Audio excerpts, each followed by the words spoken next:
It's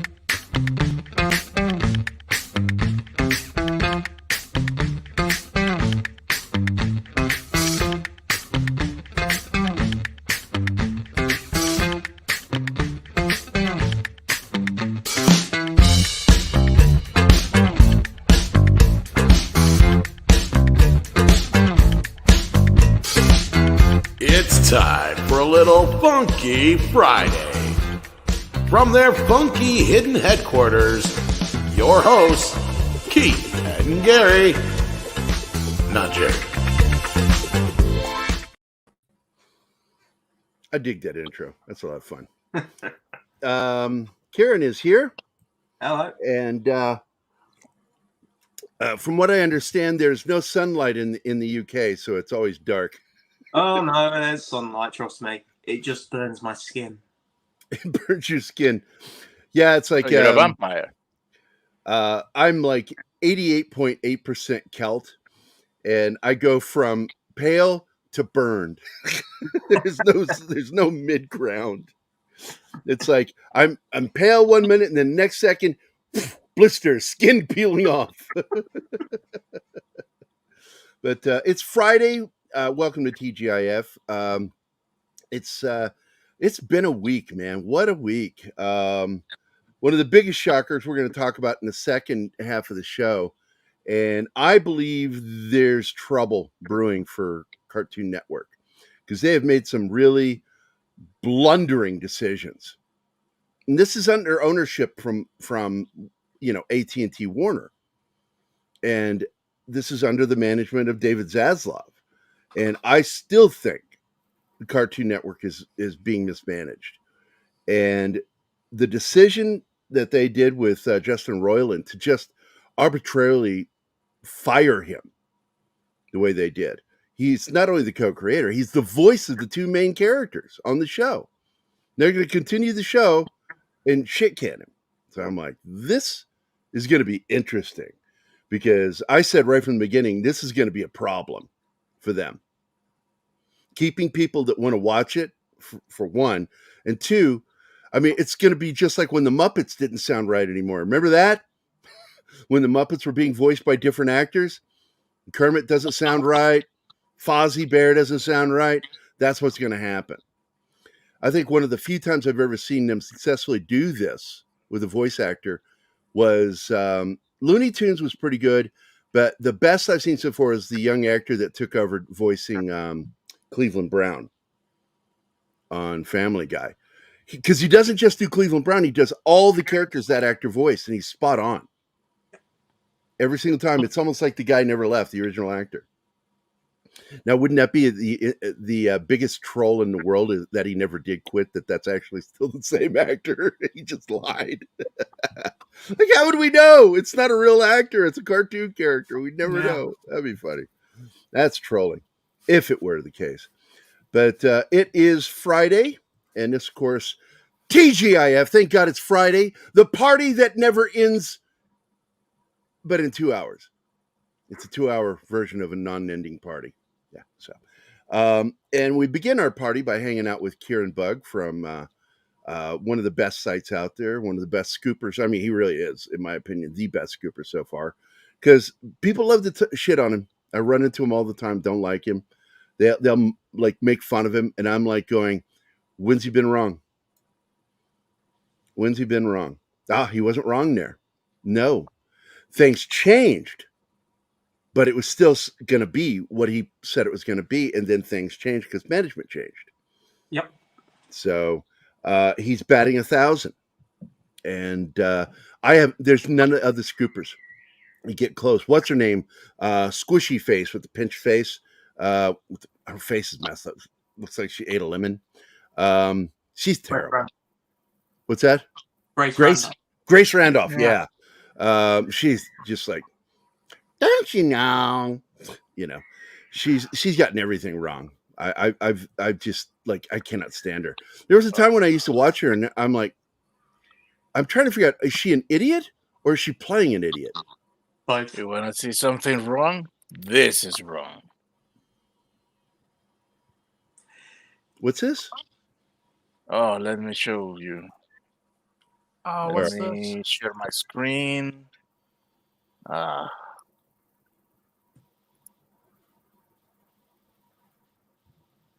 you see that? This barrel of laugh are So- going to be in Ghostbusters. So they're adding the Oh. Johnny and Oswald. Hey. Could be worse. Oh yeah, definitely. Doesn't mean, make it good.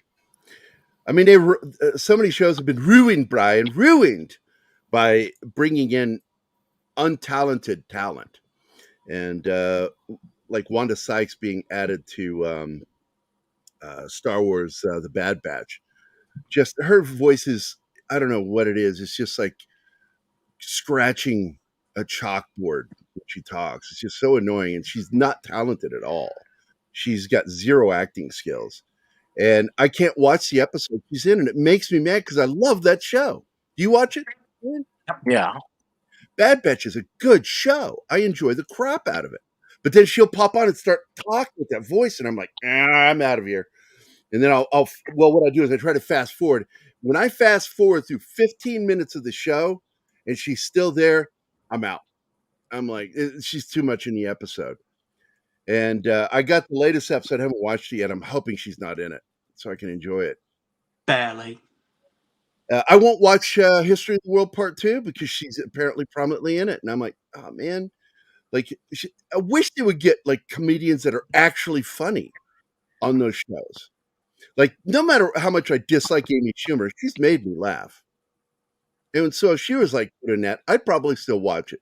But not Wanda Sykes. She brings everything down. No, that's because they've canceled all the funny comedians. Mm, Yeah, that well, is true. but they're getting there. Who sucks? I don't know who she's referring to. That sucks. I think both Dan Harmon and Justin Roiland are weirdos who have done. There's no question they're weirdos. You know, look, he's what's the word I'm looking for, Kieran?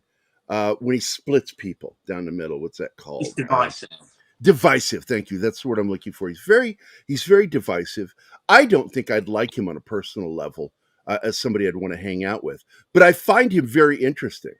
I mean, if you see the original animation for Rick and Morty, there's something wrong with him.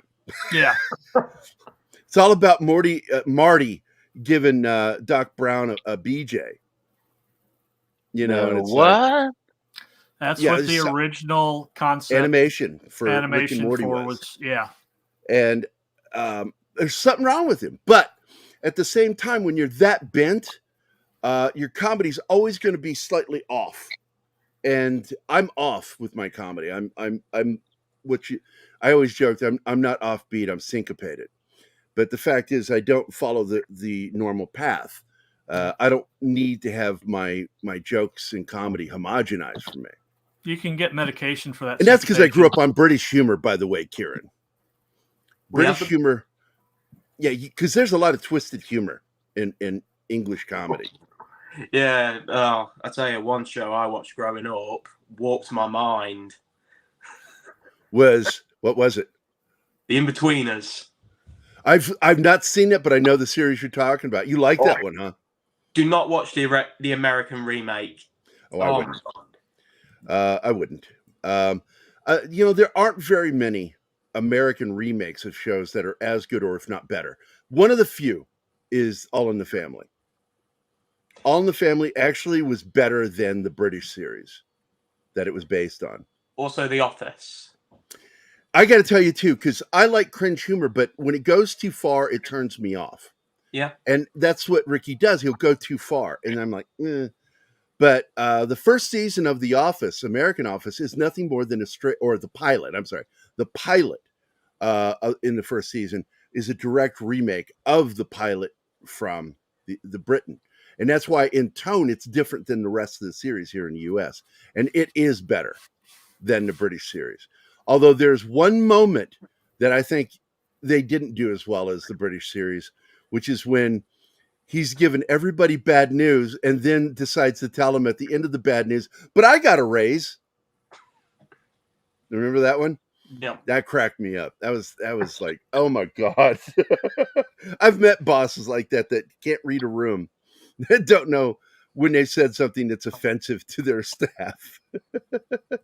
Sorry, didn't get your Christmas bonuses. I got a raise. So, not the time to mention that. But Kieran, how are things going over there? Are you still the main writer right now? Last time I looked, yeah. How are things looking? Are they, or is he or you looking to help bring some new writers in, or what's going on? Not really sure what direction we're going in right now. We're still figuring it out, if you know what I mean. Right.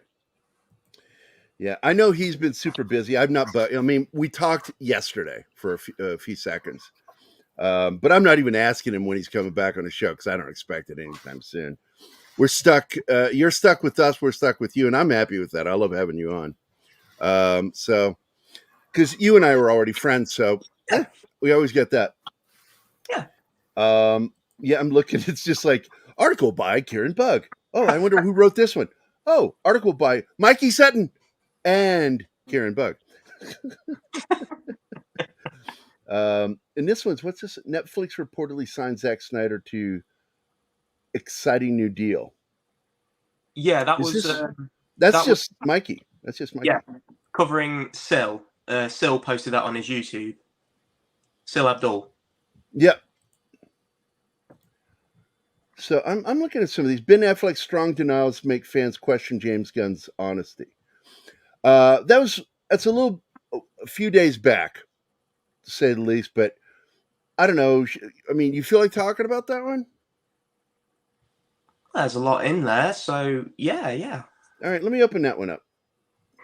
Oh, hold on. Who's Joseph Todd? Joseph Todd. Yeah, I don't know that name. Yes, that was a guest reviewer. Okay. Oh, that's what this is. So it's a review. Yes. I'll pop that in there just to look at it. I'm really curious. So. Really took some shots at Zachary Levi. I like Zach, but good God, he asks for half the shit he gets back by just being so not really smart. Nah. And someone who can't read the room. Yeah, he definitely does not know how to read a room. So here we go. Victoria Alonso's firing at Marvel Studios won't cripple MCU. I think that this is clearly a smart move. Yes. I know that Disney, not Marvel, fired her, which is smart. That should have been done a long time ago. Yeah, this is what Iger's come back for. To clean up the mess he created? Well, I think it's... What's that? The mess that Chapek created, because, Bob Iger obviously had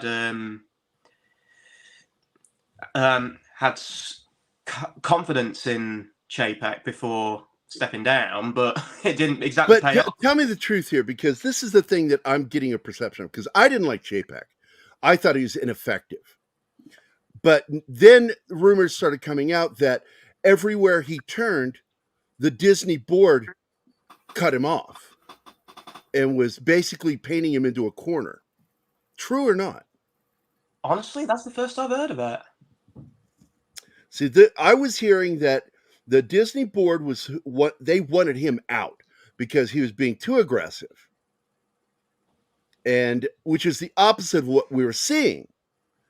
Because he fired that one dude, had him escorted out. I said, yeah, but you've got 100 other people causing problems at Disney Marvel, and you fired that guy because he talked about you. Victoria Alonso talks shit behind his back too, in front of an audience. And she's still there. Well, now she's gone finally. And what Keith and I had heard was that he wanted to fire her, but was blocked by the board at the time. And look into that. See what you find out. See if there's any merit to that. Because I still believe it was ineffective. I just think he was ineffective. Honestly, I'm not 100% sure. I will look into what you just said because that is interesting. I have not heard of that. Yeah, because apparently the board didn't like him. And the board were the ones that were also fighting this guy that wanted a seat on the board, this major investor, and who has, he wanted to straighten Disney up and get the ship upright again, making good entertainment and stop being divisive and being political. Get back to making family entertainment. And they didn't like that. They liked it divisive, some of the major board members. And that was when the rumors started coming out that we heard was that these same board members were the ones that were fighting Chapek. It's the same board members that were fighting him. And we're like, wait a minute, they're fighting him. And then that's when something was said to Keith and I that basically they were preventing Chapek from fulfilling his business plan. And right now, this is the other thing we've heard is that the business plan that Bob Iger is doing right now was written by Chapek. The firing people that he's firing and doing, that was actually penned by Chapek. And so I'm like, was he as ineffective as I thought he was? Was he trying to do his job? I don't know. And I'm really curious to find out. Now I am. That's good. Look at you. I got you excited about finding something out. Yeah. But no. Something new always gets me excited because this actually, if what you say is true, it goes deeper. Without a doubt. Because this means that you had agents within the company, and that's what you should call them, agents within the company who are helping sabotage the success of projects. Yeah. Because, look, people could say, well, we need woke, blah, blah, blah, whatever. We need people to be divisive. We need to be saying these things. It's like, but if you're doing those things and they're contradictory to be making a project successful, you are an agent out to do damage to your own company. That's what you are. I know you would like to think you're being a good person, but in fact, you are the opposite because you're doing damage. Because when you do that damage, you will later cost people their jobs. That's when you see those massive layoffs that we keep hearing about. Well, You don't run a business right. That's what happens. And they don't seem to have a problem. Some of these people don't care enough about the people around them. They care about an agenda or an idea, an ideology. But there's no real form and function to that ideology because they're doing damage to other people to do that.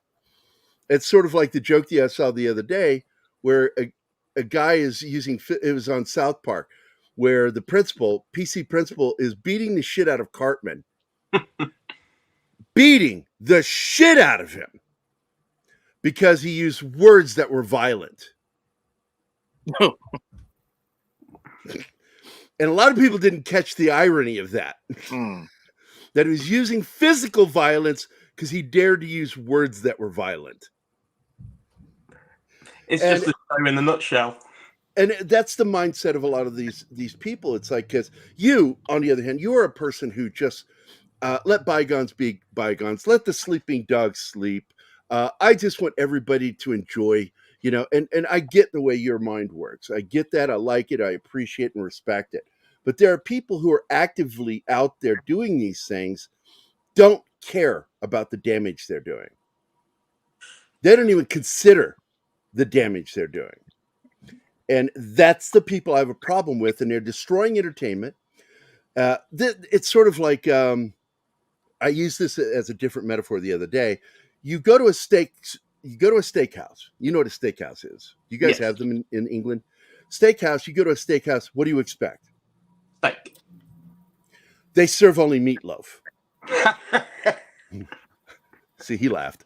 You see the problem? That's what we've got a lot of right now. Perry Mason is a good example of that. They grab a property that has a certain amount of expectation that goes with it, right? That's why they grabbed it, right? But what do? They decide to go the opposite direction with it. We're going to deconstruct it and write it for modern audiences. But it's written badly. It's you can do that. That's what neo-noir is. Did you? I don't know if you know that neo noir is the more modern telling of classic noir stories, and neo noir has more serious subjects where back in the 30s and 40s they couldn't show in movies, and now you can show it. Like there's a sexual relationship between these two characters. There's lust. There's greed. Whereas they tried to PG that shit up back when they were making the classic noir films. And I referenced it in my review of the new Perry Mason season 2. I said if they had called it anything else, like Chinatown 2 or Boardwalk Empire 2, I said that would have made sense. But you take Perry Mason that was written a very specific way, done a specific way by the creator of it, the author, and you take everything that he said about his character and throw it out the window and do the exact opposite. Why bother naming it that? To quote Ruin Johnson, it's about subverting expectations. No. And we got good news about him this week. You saw what happened to him. But It's like he kept playing that game with Kennedy that, he's still working on it. No, it's done. It's over. We've known it's over for a while. He subverted his expectations right Well, out of the he job. just likes trolling people. He is. Look, I knew him before he was big, okay, and followed him on Twitter, and that dude was a troll. That all those 25,000 tweets that he deleted had nothing to do with anything inappropriate. It was him trolling people that were nerds, comic book, sci-fi fans. He'd just troll them, him and his two buddies. They would go out there and the three of them would just bully people. And they enjoyed that. They're really not good people. Ryan Johnson's a shitty person. And you get that from the way he trolls people. And the whole thing about his Star Wars was all about trolling Star Wars fans because it was a way of riling them up again. He thinks that's funny. Didn't Carrie Fisher call him an asshole? Yes, she did. And Mark Hamill, in his own way, kind of did too. He was being a little more diplomatic. Carrie didn't give a shit. She's Hollywood royalty, so what does she care? But you get stuff like that. So Victoria Alonso, her being gone is a good step. Yes. Because the problem. The problem isn't just Victoria Alonso. It was Kevin Feige and Nick, what's his name? Their partner. It's the holy trinity of the MCU, or MCU as some people call it. And basically they began to, we saw this with Endgame. Endgame was actually where the downfall began. And it ended with the A-Team moment. And it was just like, it was so over the top. People in the audience, no shit, Kieran, when we're watching a movie, full theater, I heard so many that it sounded like a crowd making this noise. Like, oh. Not like, oh! It was, oh. When the A-Team pops up and the girl power moment. And it's like, you had strong females just within the story, and then you had to do that. And it turned a lot of people off, and it started right there. And phase 4 began, and phase 4 was a complete shitting of the bed. I blame Feige for all of it because he's the decider. But apparently, what we're hearing, you tell me what you think about this, is that he was also kind of bullied by Alonso and her power. Apparently so. He hasn't done anything to stop her from being fired. No, he was very quiet. Well, that's what I've been saying for a long time, that she had more political pull than he did. Hey, Kevin? Yeah, it's Bob. Why don't you go fishing today? Go do something else. Don't come into the office. No, I'm not going to tell you what it's about. I'm just, it's her. Yeah. Okay. All right. We're on the same page. All right. Later. See, the thing is, I still enjoyed Phase 4 a lot more than I thought I would. I know that it weren't for everyone, but I still enjoyed a lot from it than I did not enjoy from it, if you know what I mean. Right. But I could see the decline. It was a shift in it was such a paradigm shift. You would have to be completely blind and to not notice the shift in the paradigm Yeah. in how they were doing stories and representing female characters. And because this is the thing that pisses me off. Apparently, being a sexy female is not empowering. And I'm like, are you kidding me? You want to see a woman control a room full of guys? Make them beautiful. And watch those guys get stupid. Just that's control if I ever saw it. But I don't know why modern neo-feminists don't like that. They want all women to be boyish, no boobs. It's like insulting to women who are born voluptuous. It You know, really it's insulting to them. sounds self-loathing. Well, clearly, yeah, it is self-loathing. So, but the fact is, Phase 4 was a failure, and it was a failure because of who was managing it. But if it was Victoria Alonso all along, I expect then this next move to start getting better. Oh, And- well, it will. And because I got to tell you, some of the stuff they were doing is just dumb. Yeah, Because if you've got a fan base and you're not making things for that fan base, why bother having the fan base? See, one of her jobs was post-production, wasn't it? Yep. And part of Chapek, well, maybe it was Chapek, maybe it wasn't, but they were cutting films down to like 2 hours maximum at one point. They made an exception for Black Panther Wakanda Forever because it was a tribute to Chadwick Boseman. But now that Chapek and Victoria Alonso are gone, the ticket prices for Guardians 3 has come up, and it's revealed that the runtime will be 2.5 hours, so they're not limited for time anymore. Mm. So I think with Alonso gone, they're not cutting the time down, and, well, with longer runtimes, we'll have better quality. Well, even though it's not on the list for today, I did want to ask you the delays that we're seeing for X-Men 97. What's up with that? Is this related? Was she doing something that was causing problems for the show? In the title. Yeah, she hates men in the title. Yeah, See, there's not much that gets under my skin, but even I found that quite irksome. Because they have always been called the X-Men, and that will never change, no matter how hard she tries. Yeah, the whole idea was it was taking human and changing the HU part into the X. And it had nothing to do with gender. It had to do with species. Yes. But she's so stupid. And this is my problem is we have a problem not with bad ideas. We have a problem with stupid ideas. And you get these people, it's like, it's really funny. One of the things I made fun of, like when I was watching Ryan Johnson's series, what's it called? Poker Face. Oh, yeah. I said, he thinks it's a clever idea. And upon initially thinking, it's like, oh, here's a clever idea. But then he doesn't sit back and go, let's make sure that this is a good idea before we move forward. He just goes with the clever idea. And then later it's like, oh, it was actually stupid. Oh, it caused so many problems. Because he thinks he's one of those guys smart enough to deconstruct great things. I mean, I brought it up that, Brick was a deconstruction of the classic Raymond Chandler, Dashiell Hammett mystery novels or mystery characters like Sam Spade or Philip Marlowe, right?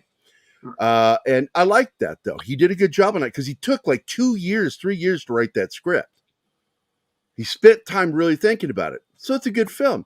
Then he does Looper, which is kind of flipping the time travel story arc on its head, too. And I thought, well, it actually was pretty good. It's a couple of logic issues, but I enjoyed that movie.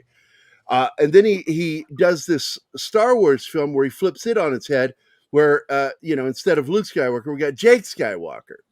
Deconstruction did not work. It failed. And because he didn't spend enough time, and apparently also because the Star Wars writers group was involved. But then, he moves forward and he does a deconstruction of Columbo. Because originally it was supposed to be Columbo. Back in 19, there was a rumor going around, not a rumor, it was actually happening, that Mark Ruffalo and the girl that plays in Poker Face were competing to take on a reboot of Columbo. But then it happens. And instead, what he does is he does a version that's sort of like Columbo, but totally takes away the power of the character because they're not a cop anymore. They're just somebody with a real Deus Ex Machina talent of being able to read bullshit. Well, it's not a magic trick. A lot of people have bullshit detectors, but this is what he did. Rian Johnson is terrible. When he thinks that his idea is clever, it means you're in for stupid. And stupid is the problem with a lot of things today. But I'm hoping with Phase 5, we're going to start seeing some of that stupid shit leave. Because once Alonso was hired, that's when the stupid shit began with Marvel. Yes. And He's they been around for completely 17 years. They completely botched Moon Knight. Yeah, when they gave her the power is when it started going. Yeah, and she was overseeing effects. Yeah. And of course, we were talking about this yesterday, that time and time again, we're hearing reports coming out of the effects community of what a bully she was. Mean to employees. I'm not surprised by that at all. Nope. Most stupid people are that are in managerial positions. Not a surprise at all. But here, let's get to this one, because I am curious about this new guy that did the review, Joseph Todd. That's a name I've never seen before. I'm like, oh, we got somebody new? Look at this. So Joseph Todd, Daredevil Reborn. Wait, no, that's the wrong one. I'm supposed to be doing that one. Sorry. I'm on the wrong one. Where's it at? Shazam 2. Oh, crap. Look at me. I'm trying to talk and do the show management at the same time, so I get screwed up.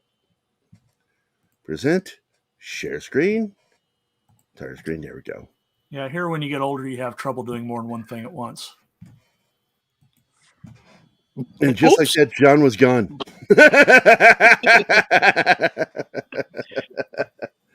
Oh, what happened, John? Anyway, Shazam 2 is a simplistic mess, and apparently it is. I only saw the first 10 minutes, and I was like, I did not enjoy that opening scene in the museum. Did you see it yet? I haven't seen it. I was not very enthusiastic. I loved the first movie. I had fun, even though I had a problem with the mess up on how they did Captain Marvel and not calling him Captain Marvel. But see, the review goes, this film is forgettable. Zachary Levi proves without a doubt that he is disastrously miscast as this still unnamed version of DC's Captain Marvel. His acting is hammy, corny, and cranked up to over-the-top levels of cheesiness, making the first Shazam film seem like a masterpiece by comparison. The writing is atrocious. I'm already liking this Todd guy because he's attacking the writing. And the acting is even more amateurish than that of the pilot episode of Gotham Knights on CW. Okay, I'm really liking this guy. Nowhere does this movie attempt to build upon established DCEU lore. The story is self-contained and uninspiring. It simply chugs along with false bravado, confidently within its own substandard mediocrity. Oh my God, I like this guy. Holy crap.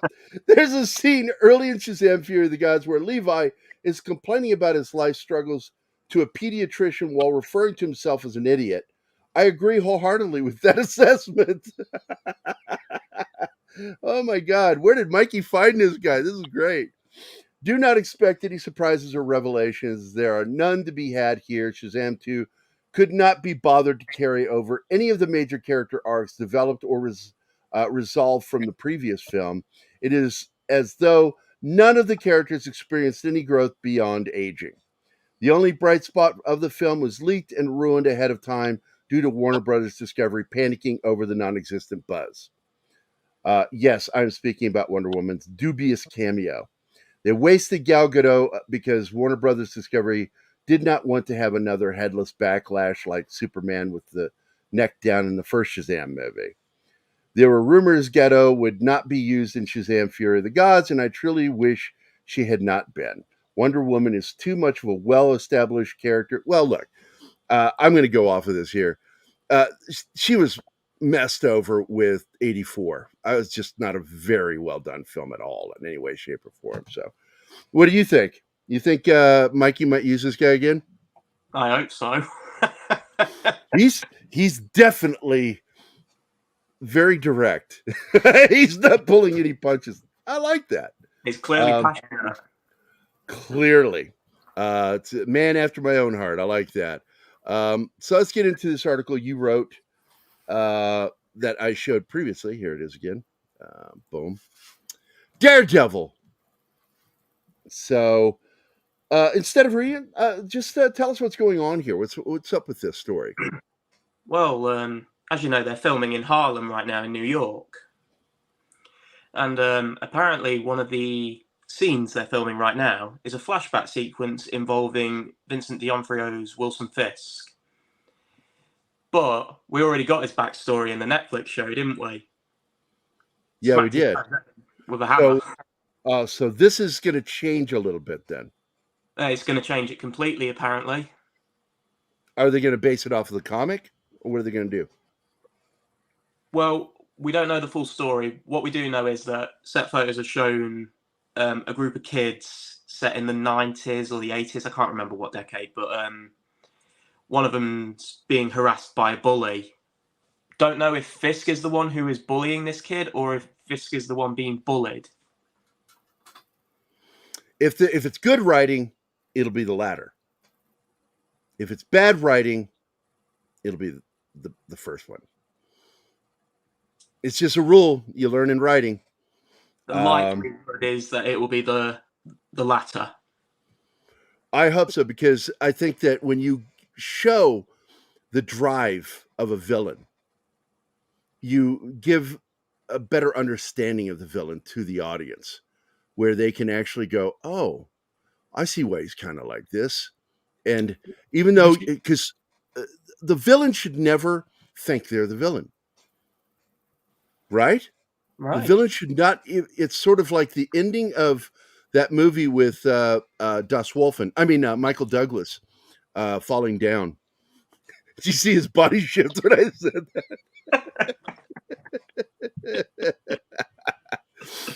that? Basically, in that plot, it's a beautiful moment at the end of that film when he's facing Duvall there on the pier. He's, wait, I'm the bad guy? I'm the villain? And it broke his heart when he realized he was a bad guy, because he thought he was doing everything the right way. You know, he thought he was doing the right thing. And that's the way a good villain should be. That if they are where they're evil, they're just psychotic, malevolent. Some of the best characters think that they're right in what they're doing, and they believe in it religiously. Oh, it's a Midnight's Edge raid. All right, excellent. Willie the Monkey King is here. Who else is joining us? I haven't heard anything about the chat. Neo-feminist monkey. Yep. D-Bud Martin. All right, that's awesome. Midnight's Edge raid. D-Bud's here. Yeah, we know where his loyalties lie. He'd rather hang out with Tom and Andre than us. Well, I was watching him before I jumped over here, so here I get kicked.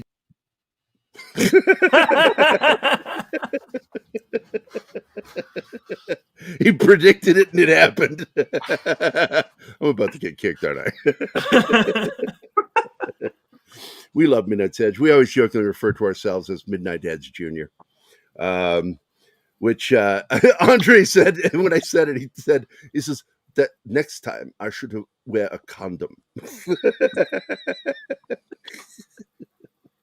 And with that, but I don't know. I'm looking forward to this, but I'm also terrified. And here's what I'm afraid of, is that we were promised mature Netflix level shows.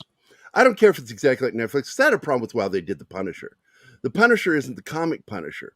He is in appearance and behavior, but they had him fighting people that he didn't fight in the comics. He was always going after organized crime. Yeah. Because that's who killed his family. Not a paramilitary group, not a religious organization. You know, it's just I got kind of sick of that shit. It's like, I'm tired of your politics. Just tell me a good story and stick to a little bit of the lore. So I'm hoping maybe that, because it seems like Feige, I mean, that's pretty much all he ever read was 80s and 90s Marvel. Well, he probably read DC. I bet he read DC. But his knowledge of comics really ends at the 80s. And that tends to be where he focuses all of his shows on. Keith and I have talked about that ad nauseum, you know, and I hope that they go back to, because I got to tell you, some of the best Punisher was in the 80s. Go back to that version. I like that they're doing with Daredevil with the yellow and red. I like that mix. It's a huge nod to the original look of the character. It was, who was that? Ditka that drew that originally? I'm not I sure. don't remember. I'm not going to look it up. I don't have time for that. But I am curious. I think it was Ditka for some reason. I'm thinking Ditka, but it could have been somebody else. I love the way that Daredevil was drawn. And I enjoyed Daredevil, but I did not really fall in love with Daredevil until Frank Miller. Yeah. And Frank Miller changed it for me. And I'm like, this is a character who somebody spent some time really fleshing out to make him more believable. And that was when Daredevil got good, right after Frank Miller took over. And Frank did some great stuff. Don't get me wrong, I hate the latter Batman stuff that he did after Dark Knight. What is it? Dark Knight Returns. Yes. Willie the Monkey King says it was either Wally Wood or Bill Everett. Wally Wood too. Holy crap! I love Wally Wood. That guy. No, I really did. When I was a kid, I enjoyed the yellow and red Daredevil. I did, but Daredevil didn't get really cool until he dropped the yellow. The whole yellow thing was a nod to the whole pro wrestling thing. Yeah. Because the costume was meant to look like his dad's outfit when he was he a wrestler or a boxer? No, I he was forget. a boxer. Now. Boxer. And I just remember that as a kid. Love that stuff. And I love the fact that he relegated what he did, during the Frank Miller years in particular, to Hell's Kitchen. You know, he was Hell's Kitchen Spider-Man. Oh yeah, Ross Andrew. Yeah. Yep. Absolutely, Joe. Okay. Just another guy like me. He's a comic book artist. Dolph Lundgren Punisher was better than let me tell you, despite being not a very good film, I liked that iteration of the Punisher because he put some thought into how he played that character. Yeah. They wanted him to be tanned. He goes, I live in the sewers. Why would I be tan? So he went all with the dark eyes, dark rings under the eyes, pale, like really like unhealthy pale. He always looked like he hadn't slept. It was good. I liked that. Problem is the film wasn't written very well. Sadly, it wasn't written as well as the thought that went into it, and that's the sad part. But it has some great moments in it, like when that Japanese mobster lady, she turns to the Italian mafia and she goes, "While your ancestors were still fucking goats, we already controlled Japan." And I'm like, that's pretty badass. That was a cool scene. I like that. But what are you hearing as far as Punisher? Anything? Been no more word since it was announced that John Bernthal has signed a new contract. Well, he promised in a recent interview that he would not let them soften it. Nope. He will not let them soften it. He's got too much invested into this character. And he respects the fans, and he also very much respects the military. I love his love for the military, veterans. And so I would like to see him get away from fighting these weird criminals and get back to doing what Punisher was good at, weeding out bad guys in organized crime. And occasionally you get corrupt cops in there too. There's always corruption, but I think I love them. season What? 2 of The Punisher was setting up because when season 2 ended, you saw him bring 2 gangs of criminals together and then absolutely annihilate them off screen. Yeah. So I think that's what it was. I was curious where they were going to go with Jigsaw, if we were ever going to see him. Oh, that was disappointing. Yeah. Because, look, the best Punisher film that was close to the comic, which Chuck worked on, a friend of mine, Chuck Dixon, he was worked on Warzone, the comic. And so it's kind of neat what they did. It's really weird. I'm friends with 2 guys that wrote Chuck, because I'm friends with Mike Barron and I'm friends with Chuck Dixon. And so 2 guys that worked heavily on the darker superheroes. I like that. And I liked Warzone as a film. I felt it was disjointed, though, the way they did it. It didn't feel cohesive to anything. It was a standalone story, but it just, I don't know, it fell apart because of that. And I think that's why it didn't become successful and we didn't see a follow-up. But I hated one thing. I hated their version of Jigsaw. One, I don't like that actor to begin with. He's an overactor. I can't stand overactors. They're good in comedy, but they're not good in drama and action films. They're weird. It's like there has to be a comical element to something. Like Jack Nicholson's Joker as Jack Napier. He's over the top, but it's kind of comical. They were being cheeky with it, funny. Like, where does he make those toys? Don't just stand there, Bob. Go ask him. You know, that's comedy.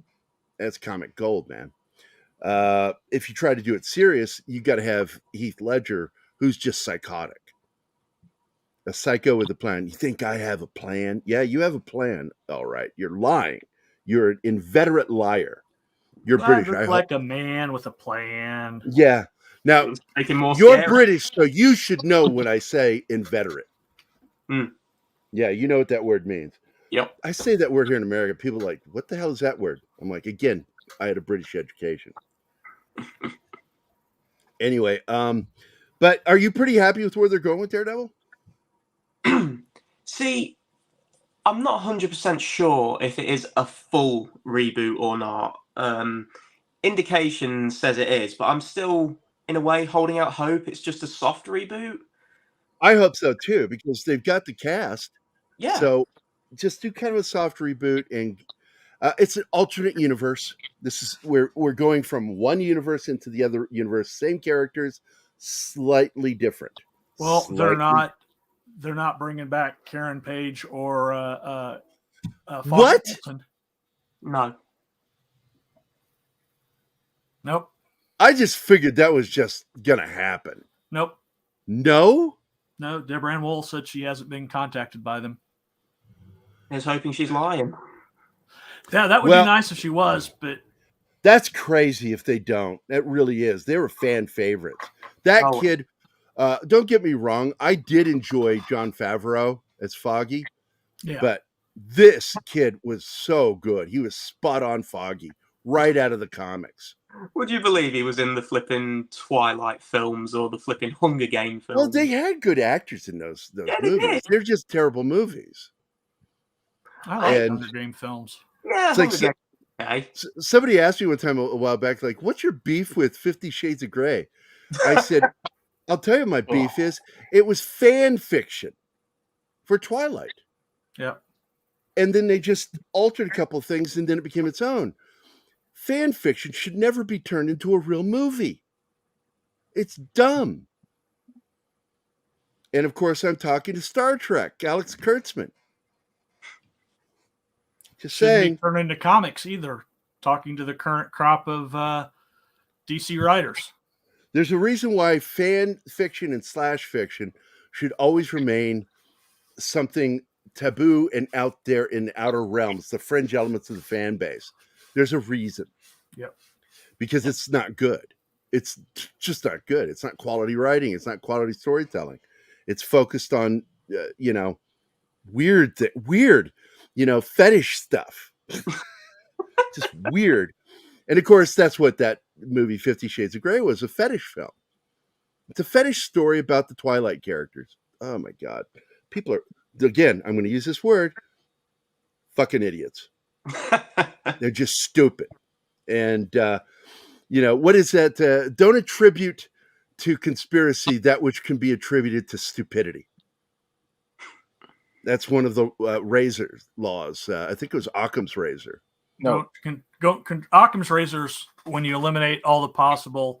Oh, that's right. Which razor is it? It's one of the razors. Hamlin's, I think. Hamlin's razor. That's it. No, it's Hamlin's razor. Yeah. That don't attribute to something as conspiratorial that could be attributed to just being stupid. Don't attribute something to malice that could be attributed to incompetence. Yeah. Same words. I mean, different words, Yeah. same sentiment. Yeah. And that's how I look at Hollywood. I don't think they're bad people. I just think they're stupid. And I have a rule in my life. I don't deal with stupid people. People are like, why do you block people on Twitter? They say something that offended you. I said, no, who they were offended me because they were stupid. I don't waste my time on stupid people. I'm too old. I don't want to waste. I've got only so many years left of my life. I don't want to waste it anymore. I'm tired of wasting my time on people thinking that Gillette razor. Shut up, Lord Thoth. Did you see that? Rethinking what I said last show, might rather have Roiland read the phone book. Roiland. You missed. He was talking about my girlfriend, Anima. Said that he would watch if she read the phone book. And I'm like, that would be a terrible idea for a show. That's just terrible. No, why would you do that? And now we go so Zapiz, because she's Austrian, Phillips, John, Phillips, Daniel. It's like, what are we reading? It's the phone book.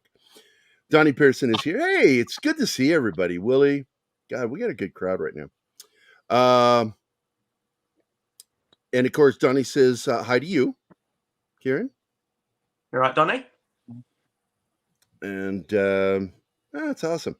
This is all from Midnight's Edge. They're a much bigger show than us. We are now where they were when I started watching them. Yeah. It's like, because they had those years, and then now we're caught up to that where they were, but now they're like way the hell, they're so far ahead of us. Tom and I have talked about doing a show called Tom and Jerry. And I would draw mice that looked kind of like us. Tom and Jerry, or a cat and a mouse, and make it look like that. We have no time. Neither of us have time for it. We hope to have it done by this summer, and it's just not going to happen. I know it's not going to happen. That guy is one of the most overworked people I know. Tom from Midnight's Edge. All right, Netflix reportedly signs Snyder to exciting new deal. This was written by Mikey Sutton. Any thoughts on this? What have you heard? Well, I haven't been told anything in particular, but because this comes from Sil, our good friend Sil Abdul, and I'll trust him on anything DC. Yeah, he really is nailing it on the DC scoops. Netflix has reportedly signed director Zack Snyder to a new deal. While this is happening, the filmmaker is trending again on Twitter with sell that, the hashtag, I'm not going to say it, campaign. Via the YouTube scooper Sil Abdul, Netflix has given Snyder an extension. Abdul revealed, quote, I'm hearing Netflix already has Zack Snyder locked into a new multi-year deal, waiting on more details, end quote. A few days ago, Snyder posted a mysterious video with the voice of Darkseid, Ray Porter. Porter was Darkseid in Zack Snyder's Justice League. Speculation exploded about what Snyder's clip meant. A number of fans believe Snyder was teasing his return to DC. Unfortunately, DC Studios co-CEO James Gunn reset destroys that possibility. In addition, Ben Affleck shot down his participation in any future DC Studios projects. However, that's DC Studios. Netflix is another matter. YouTube personality Skywalker, that the Jedi, created the hashtag in January. Since then, it's dominated social media, namely Twitter, Without a doubt, it sucked the air out of the room for Shazam! Fury of the Gods, per TMZ. Quote, James Gunn's new DCU has yet to see the light of day, and shredding the old guard is proving brutal, both at the box office and on Twitter, where it's all Zack Snyder all day, end quote. On Rotten Tomatoes, critics hurled poor scores at the Zachary Levi sequel. The movie sits at 53% among reviewers. Nobody cares about the reviews. We want audience scores on that one. That's the one that matters. Critic Joseph Todd shared his own unimpressed thoughts in Geekosity. He wrote, quote, Zachary... Oh, this is from the review. I was going to read it again. Yeah, I'm not going to read it again. So, this sounds interesting, but what does it mean? Because this is what Keith and because my big thing, I don't scoop anything. What I do, Kieran, is I read the room and I start looking at what people are doing, what's happening in the news with the media, and what the actors are doing. And I begin to read the connection between them, the behaviors, the statements. It's sort of like I pointed something out yesterday that just as soon as this happens regarding a show, all of a sudden this story drops. That's not coincidence. And one of the stories we heard is that just as soon as this latest episode of The Mandalorian dropped, we also got stories about, again, right before it dropped, about Favreau being unhappy again. You know as well as I do, that's not a coincidence. That happens for a reason. No. And so I'm like, then when I watched the episode, I said, that was not written by Dave Filoni and Jon Favreau. It doesn't even feel like they're writing. Not even close. Well, we need to go to... Oh, we got to go to break. Yeah. So just one question before we go. You think things might be moving DC over at Netflix, that they might try to do something on their own? It's very possible. Because I think it is. Yeah, I do. think Because Warner needs the money. And they get a payday out of that. All right, Bill, take us to our commercial break. Hi, guys. This is Gary from Pop Culture Minefield here on KGRA, and we're leaving for our first break. I hope we survive. A birthday without her mom. An anniversary without her husband. Her wedding day without her dad. These are the days when military families feel it most of all.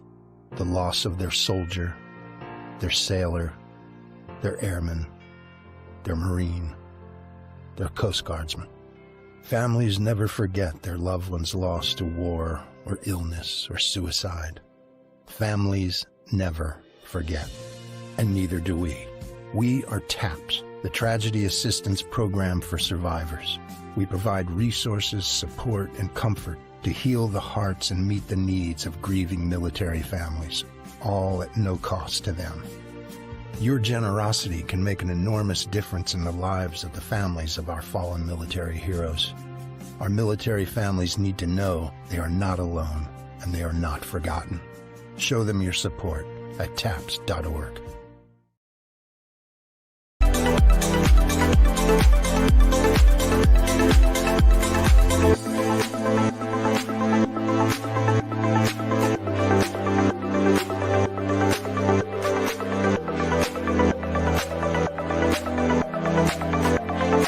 Are we alone in the universe?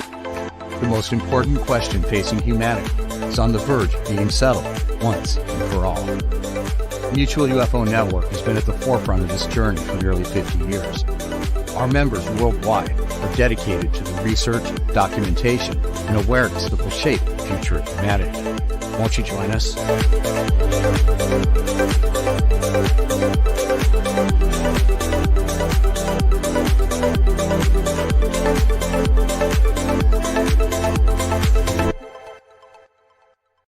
Hey members, the new KGRA DB app is now available on iOS and Android devices. Gain on-demand access to any KGRA DB programming. Download any show directly to your mobile device to listen or watch on the go. Go to the App Store and search KGRA DB. Oh, wow, we survived. Welcome back from the commercial break. Now for some more pop culture minefield on KGRA. I'm doing a show, Ma. As I was that's Bill's voice on Yeah. the Nokia ad there, that the mobile app. I love his voice, man. He really has a cool voice for radio. I was saying about Zack Snyder, I wonder if that has more to do with Rebel Moon than it has to do with DC. I don't like a lot of the stuff he's done. I don't like the Thieves thing. I thought it was terrible. The first one with the zombies where they got to do the heist in Las Vegas, I tried watching it and I just started hating it. I mean, Tig has her place. She was terrible in that movie as the cocky helicopter pilot. I've hung out with pilots in the military, man. She was terrible playing that part. They should have had her ride along or do something with some real pilots to pick up their mannerisms. It was just not believable. I disliked what's his name, the wrestler dude. Batista. And I think he can act. I really do. I did not like his character. I didn't like the writing. Everything was like it felt like it was written for a fourth grader. And I'm just sitting there going, you're just like spoon feeding us everything here. You're not giving us, I feel that television writing has gotten better over the last decade. It really has. Since 07, between 07 and 09, we started seeing a change in the way TV was written. And we see a lot more maturely written scripts. Taylor Sheridan is a prime example of that kind of writing. And he transcends because that was how TV was always written, at a third to fourth grade level. Everything was spoon-fed to the audience because they just assumed the audience was dumb and they need to be fed the information. Then you start getting more sophisticated writers and and here's the problem. You do that, it kind of spoils the audience that likes that stuff, because then they turn around and try to watch something else, and then it's right back to the old way of doing things. And that's the way Zack Snyder kind of does his stuff sometimes. Well, I'm still looking forward to Rebel Moon, though. I mean, Rebel Moon looks good. Yeah. I'm hoping that at least it's good. And I got to tell you, I think that's what it is. But if David Zaslav wants the money, if they're hurting for money, then making a deal with Netflix would not be a bad idea at all. No, it wouldn't be a bad idea at all. I agree. You do a paycheck for them and a paycheck for Netflix. But it just seemed more logical to me that it would be about Rebel Moon, since they already have Rebel Moon on Netflix. Exactly. So what's your read on that, Kieran? Well, like what John said, it could easily be just for Rebel Moon, but there is the slightest possibility that Warner Brothers are going to allow Netflix to give Zack Snyder his chance to finish his vision. Give it a proper send-off. They're not going to. The millions of fans, they have to see value in those millions of fans. Thing is, though, they're not going to let him do a full-on DC universe. I don't think Ben's coming back. No? I don't think so. I Well, think that they had a chance with him, and that pooch got screwed. Yeah. With the deal with Momoa when he came back for Aquaman. I think that was when they should have done it. But they him and hawed, and I think it caused him to him and haw, and that's where Zaslav got pissed. Yeah. And then told Gunn, yeah, your thing. Because I think Gunn went in there, and while The Rock was out there promoting his movie, Gunn went in there. They wanted a meeting with him, and I think he went in there and pitched him what he wants to do. And when things didn't go the direction they wanted it to, and when Black Adam was tanking, it's just logic. Yeah, I think it's logical what they did.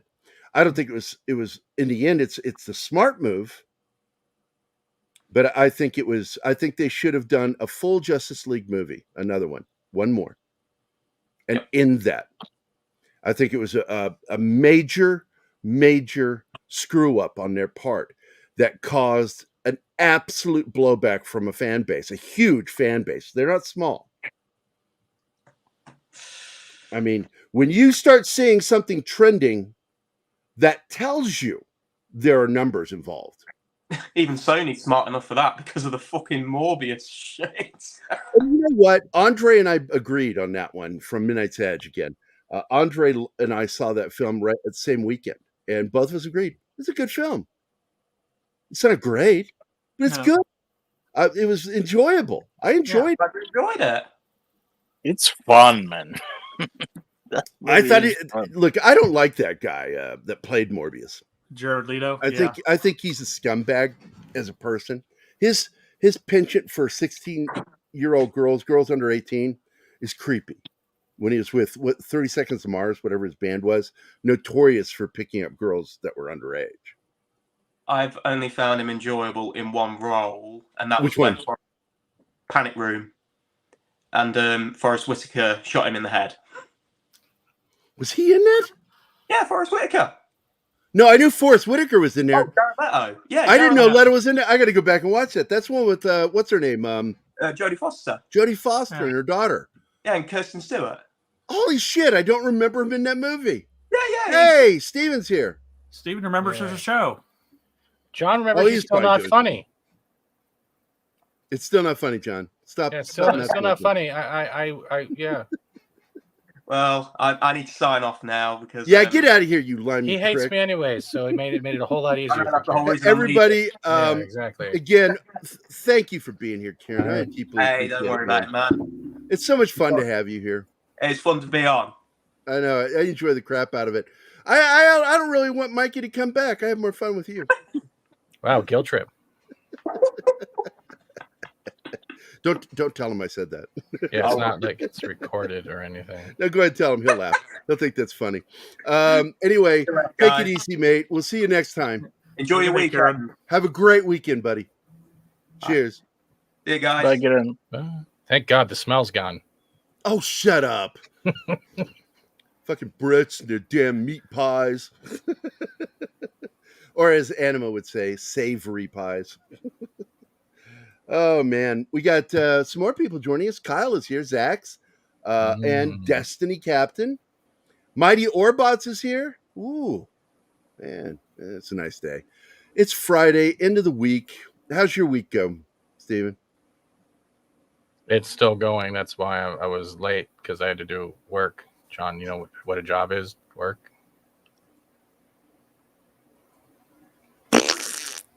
I was actually waiting for John to say something. Yeah. I was just ignoring it. Oh, it's okay. It wasn't important. No, I'm doing good. John Wick, I'm not spoiling, but I enjoyed it, and I'm enjoying Resident Evil Remake. And it's been a busy week. What'd you think of John Wick? Good son. I think that it's not the end. And because Keanu had said last year that he would continue playing this character as long as people want to see it. And so I think that a lot of people misread the ending. I'm not going to spoil the ending. I'm not going to say what's happening. I'm not going to say what happens. I'm just telling you. That's my belief. But anyway, I hear it's really good. I'm planning to watch it either tonight or tomorrow. It depends. I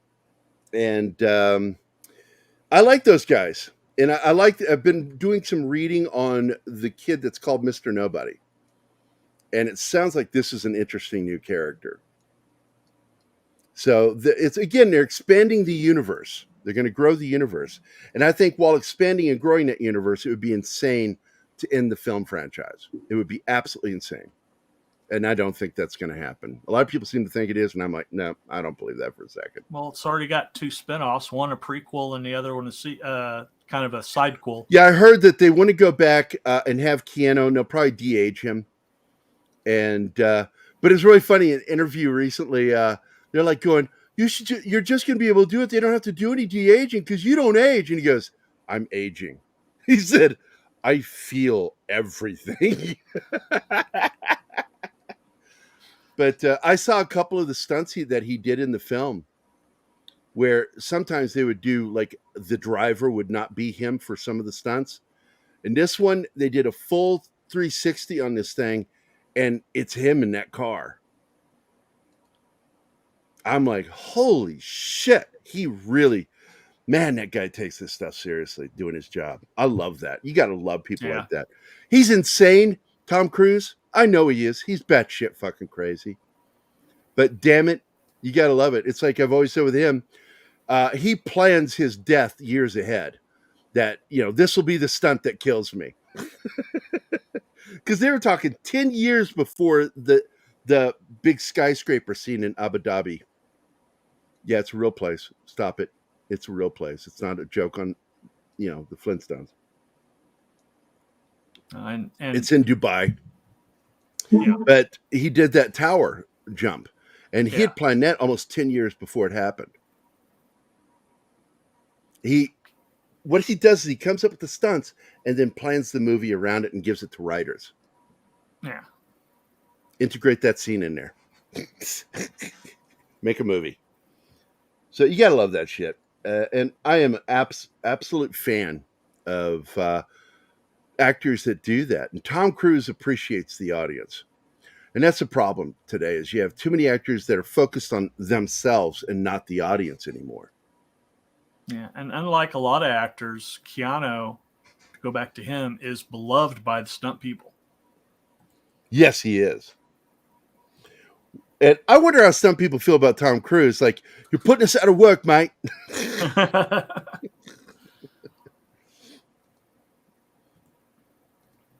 I'm sorry.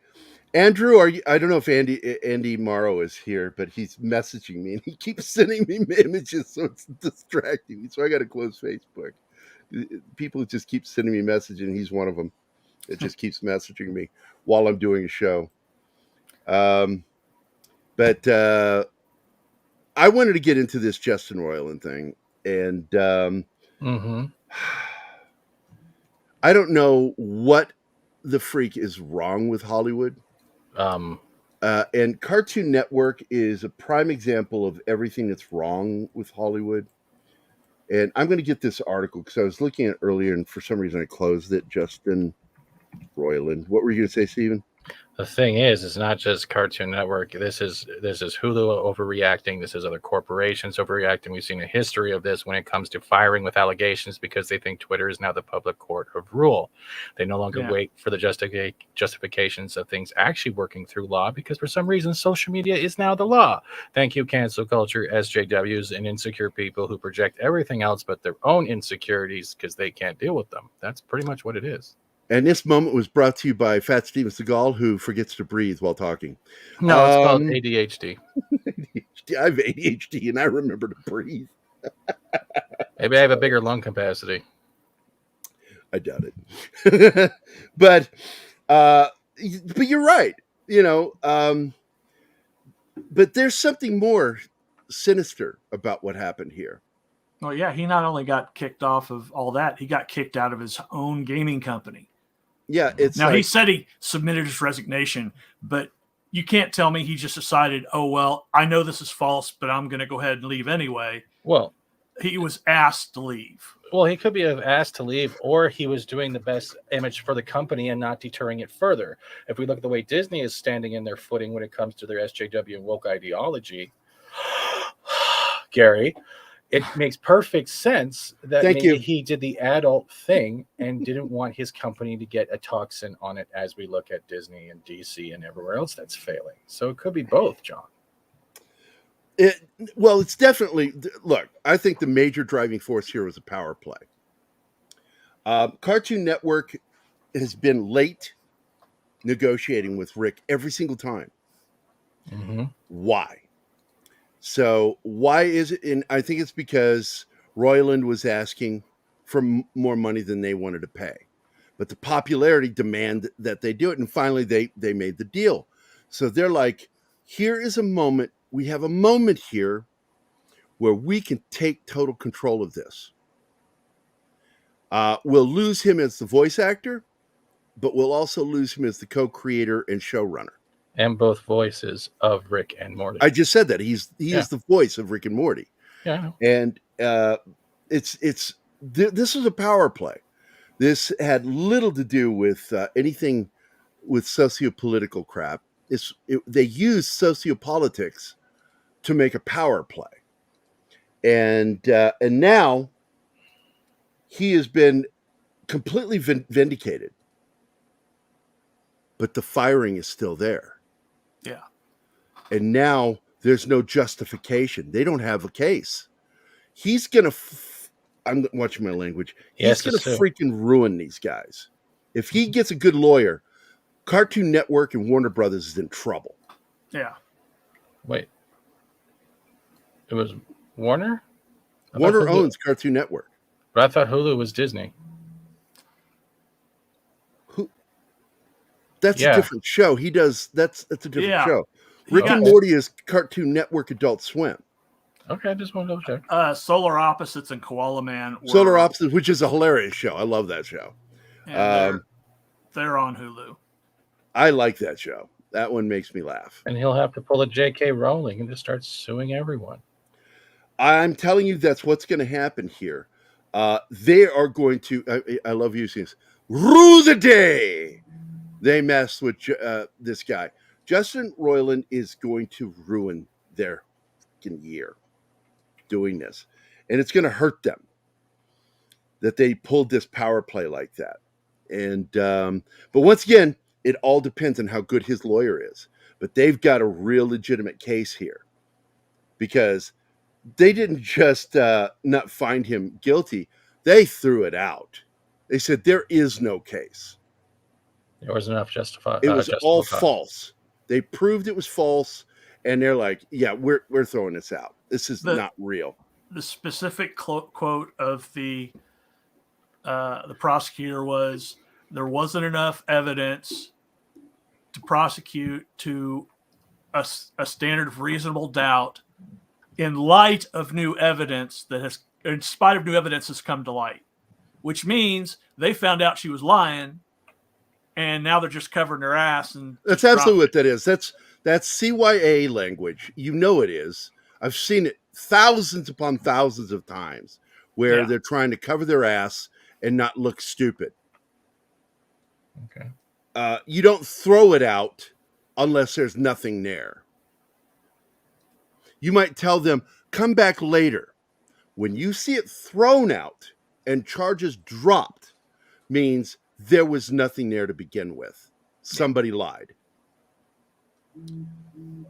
Law works a very specific way, and when you start seeing it behaving this way, it's telling you something. And this is what I tell people all the time with how I read some of the things, and I've been able to predict things that were going to happen in Hollywood. The way I do it is I just simply read. I read the room.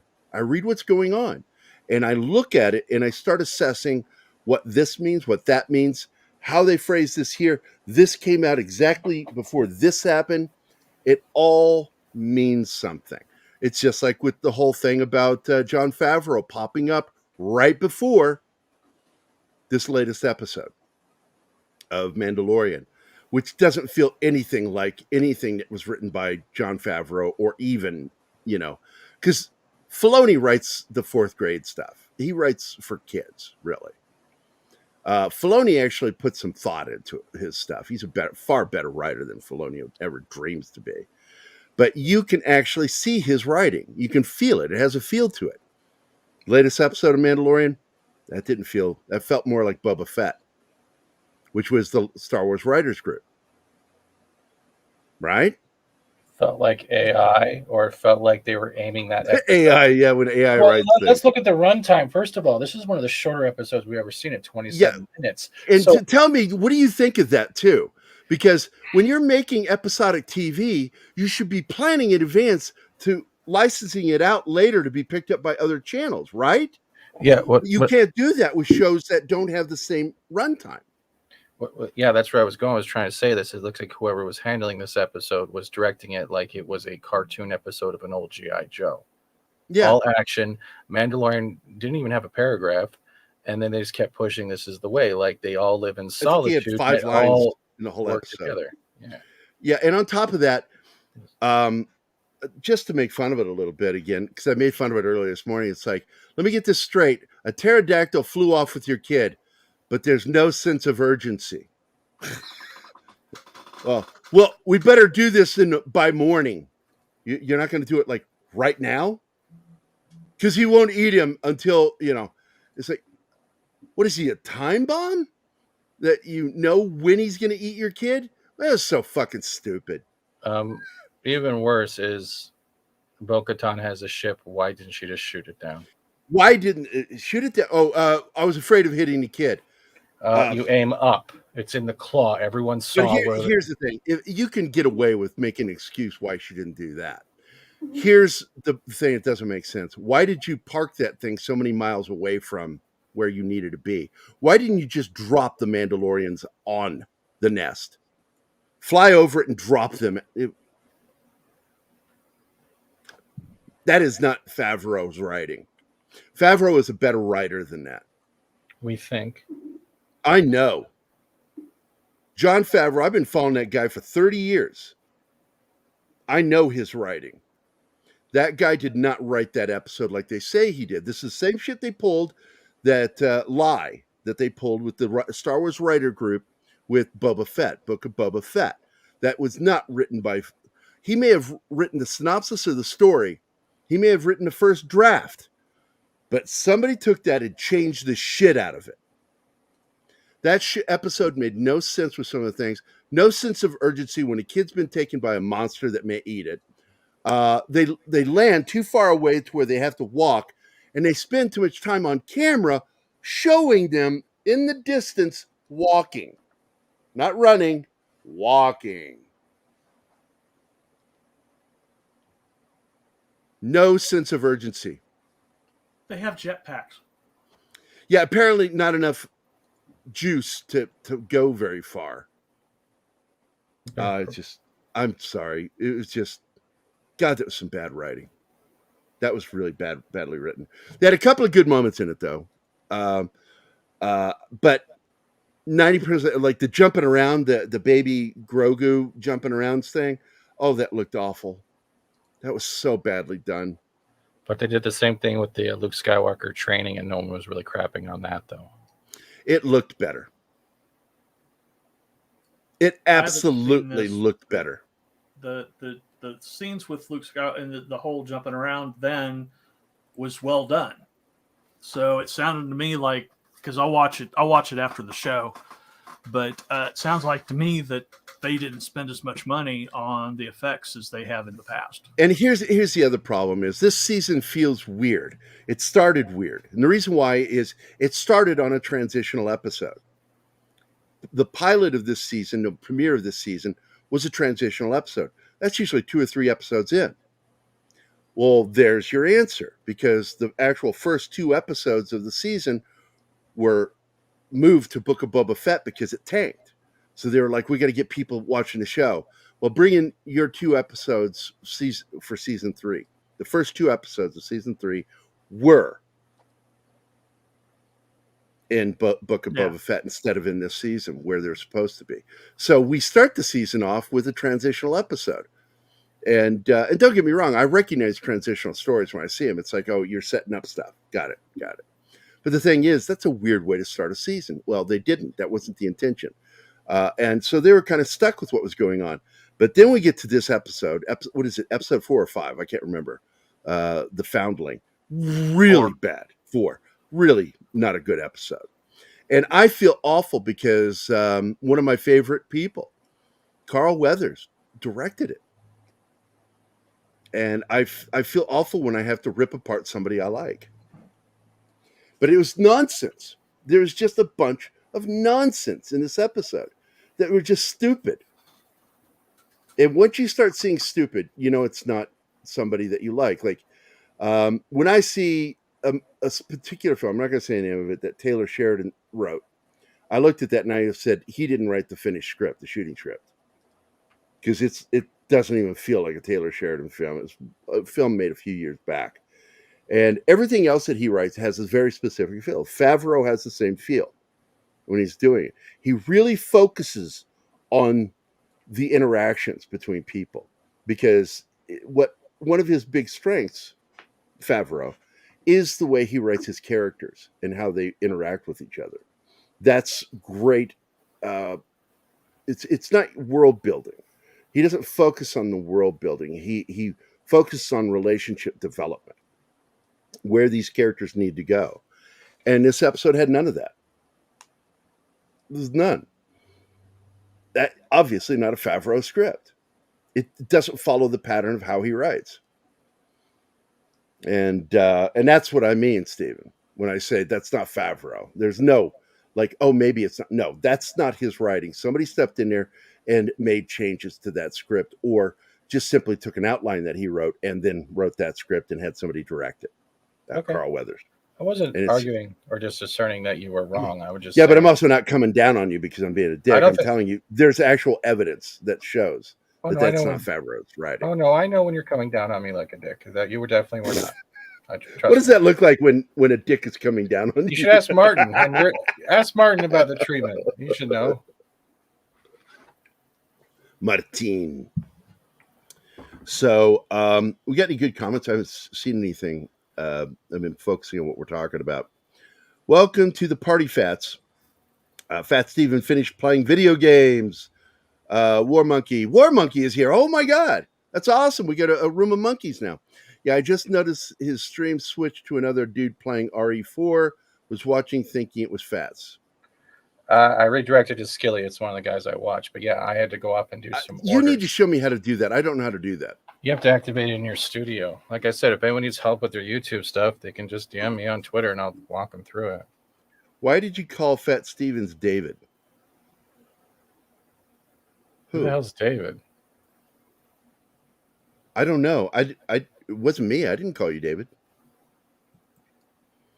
Doesn't John Wick 5 or 6 chapters? We heard rumors that they were heading that way. And then I started hearing people saying that this is the final film, and I'm like, that's bullshit. That's bullshit. So let's see. I might see it again Sunday. Damn great action. I heard that this is the longest film. It's like 2 hours and 49 minutes. And that it is chock full of action. It makes that 2 hours and 49 minutes go by fast. Which is why a lot of the critics hate it, because there's too much action. Yeah, fuck critics. How much money did that critic help make that film get? Nothing. Critics don't get you money. They used to help get people in seats, but they don't do that anymore. Now it's all about agendas, politics. Forbidden Ruin. Yeah.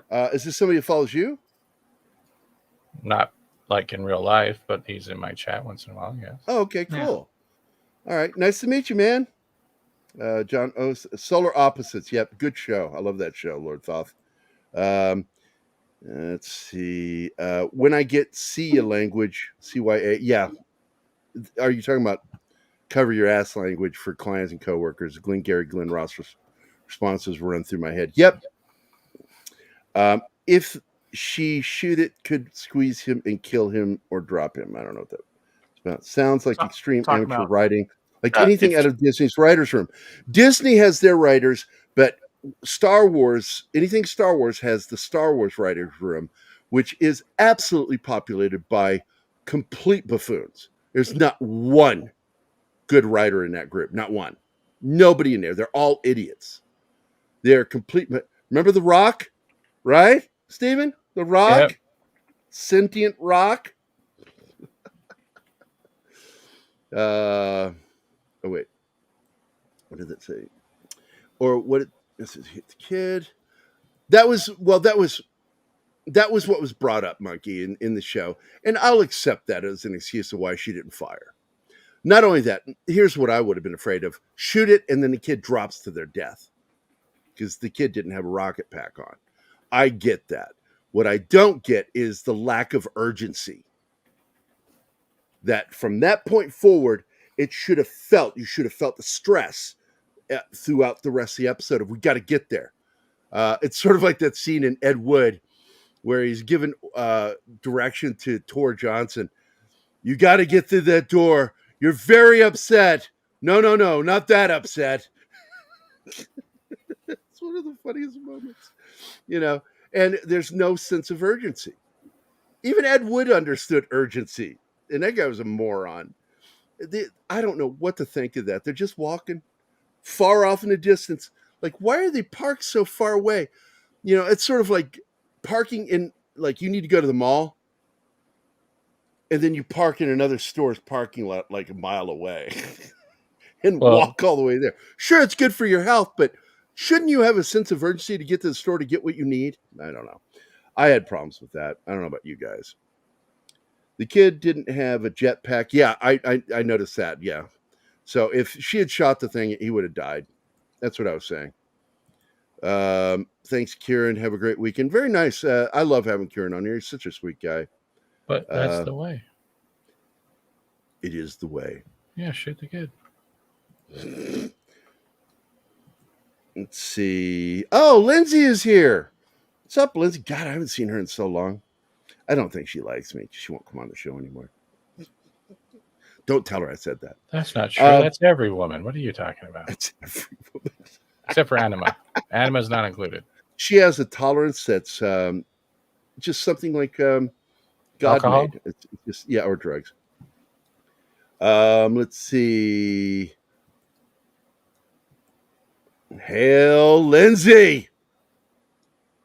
Star Wars is dead. Now, I won't say that. I think it's really, really sick. It is like snot coming out of their nose, puke and shit all the time. That's what it is. They're really, really sick. And it'll take a while. And this is what I said. It's the same thing with Doctor Who. Doctor Who can make a comeback. I mean, they survived the McCoy and what's his name era. Those Colin seasons. Baker. Colin Baker, just awful. Doctor Who. I hated McCoy as Doctor Who. And of course, that killed the show. By the 90s, it was over. They tried a revival in the US, didn't work. It was a bad idea. Once again, with the Doctor being romantic. Didn't work. And then they revived it with some of the same ideas with Chris Eccleston. And Davies is just the right guy to do it. And it flew. It got wings and flew. Same thing with Star Wars. Star Wars we need to let these people be fired. They need to be fired, and they need to put it in moratorium for a little while and then bring it back. And they should because Disney was known for this shit, taking movies and putting them in a vault for decades. Because one movie's still in there, Song of the South. That'll never come out. And I have a copy. They should do that with the sequel films, and then just build Star Wars back up from other things. Andor is not a good foundation to build Star Wars on. It works in its own way, but it is not something to build on. You can't build on Andor because it's not going to have the following. But Lindsay's sorry. No, what? I think Lindsay makes a good point. Depends on how you perceive what they're saying, and you can look at it this way: Star Wars might be dead if you're looking at it as just the Disney Star Wars is dead because it is on life support. They're not successful. They are on life support. They're very sick right now. They're dying. And the fact is Star Wars doesn't need to die. The people running it need to. Well, I'm not going to say that. Okay. That need to be fired and need to go away. But They need to quit. But it won't matter though. If Disney in general, let's look at the head of Bob Iger, whatever they want to call it, the top of the list right here. If Disney is already situated and standing firm in their ideologies of where they want to go with content using the guise of representation, and I'm going to say something else here because this is really to video help with VR and Pro and Jonas, is that they're planning a new LGBTQ plus whatever I'm forgetting. I'm sorry, conference, right, for the next 2 years. They're doing it on 9/11. Literally. Yeah. That's how steadfast these people are on going down that road. I'm using this as an example. I could be wrong by my bias and observation. But if you're willing to take that date and make it something else without any recourse of even showing respect to nuclear families, strong dads, strong moms, single parents that raise their kids right, and all of that stuff, whether it be grandparents or aunts and uncles, it's the same stuff. They're going with their message. They don't care because the only person they want to fight is DeSantis and the people they're going against what they think is the right way to make money. This is the thing that I talked about before you got here was that, you've got these idiots that run these things that are focused on the thing that they're not supposed to be focused on. They're supposed to be focused on butts in seats, making money for investors. That's it. Creating content that will make money for their investors. But they don't care about that. They're not putting effort. And the worst part is you have people, investors and people on the board that think that way too. They don't want to make money. They're focused on ideological movement. And this is contradictive to making money. It's bad marketing. It's all about the entertainment, because that's all Hollywood is. It's about entertainment. It's all about the entertainment that gets people wanting to watch. And if you're not creating content doing that, you have to stop and redirect. And they're not. They're not self-redirecting because they're doubling down, tripling down, quadrupling down. They just keep doing it. And that's a sign of what? Insanity. To keep trying the same thing over and over again, thinking you're going to get a different outcome. And that's Hollywood. That's Disney. And Bob Iger has stepped in there, and he's starting to make some moves. Bob Iger, and I made fun of it earlier. I said I could see that phone call. Hey, Kevin? Yeah, it's Bob. Yeah. I need you not to come into the office tomorrow. Yeah, you know what it's about. Yeah, we don't need to talk about it. Just go fishing. Yeah, sir. Yeah. All right. You know what to do. Plausible deniability. All right, bye. And then he fires Victoria Alonso, who is almost single-handedly the person who brought about Phase 4. She, for some reason, she's only head of visual effects. And yet she controlled everything. And Phase 4, you remember how Phase 3 ended with Endgame, right? Mm-hmm. And that was when we saw it. The A-Team. You know the moment. Girl power. A-Force. Fuck them. Whatever they're called. I don't care. Yeah. I thought it was dumb. And I loved it in the audience that said this earlier. It was a full house. And you could hear, it was loud. You knew enough people were doing it. They all went, it wasn't like oh! They weren't like, man! They went, oh. There was a distinct sound by an entire audience making it, oh. When they did that, it was so cringy. And that was Victoria Alonso's first major move. Right there. That wasn't Feige. And apparently what we're hearing is that Feige was pushed into a corner. You know, and so now, if it fails from this point forward, then it's on Feige. I still think his partner, it was the three of them, the holy trinity of fucked up Marvel. I still have my doubts on Feige. I think that he's lost his edge. But if there's anything left, man, as Stallone said in Rocky or Balboa, you know, he's like, you got some more in the basement. Let's hope Feige's got something in the basement. And I don't mean coming out the ass. I mean, I hope this guy really has an effort left in him to give us some good quality Marvel. It was really good until Endgame. Gonna have to burn Nate Moore out of that position too. That's who I was talking about. Nate Moore, that dude. Nate's a problem. And Feige, I don't know, man. I hope he's got it, and I hope he can rectify what's been done. But what they did to Moon Knight is unforgivable. It's just terrible.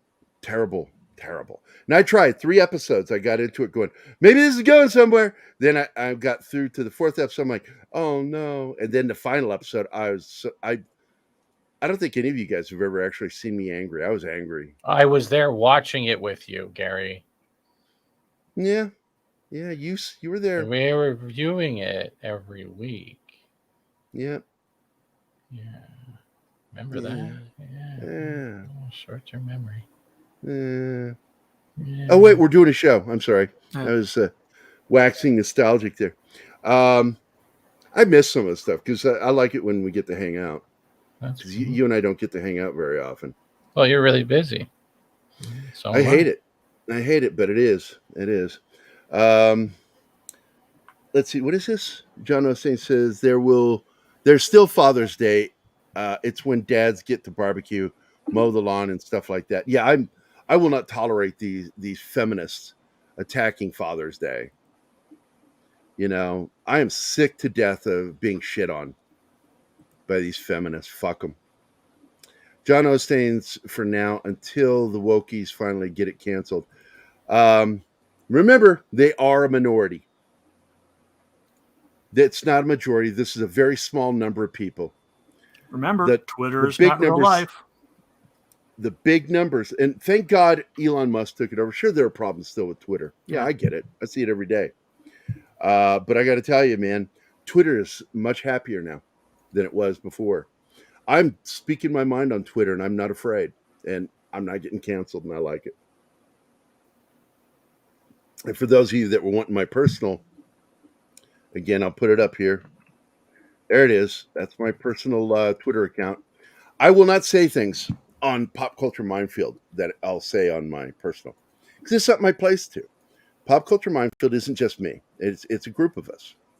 And John, Martin, Danny all have access to that Twitter account. And if they want to post things on Twitter through Pop Culture Minefield, they are allowed to.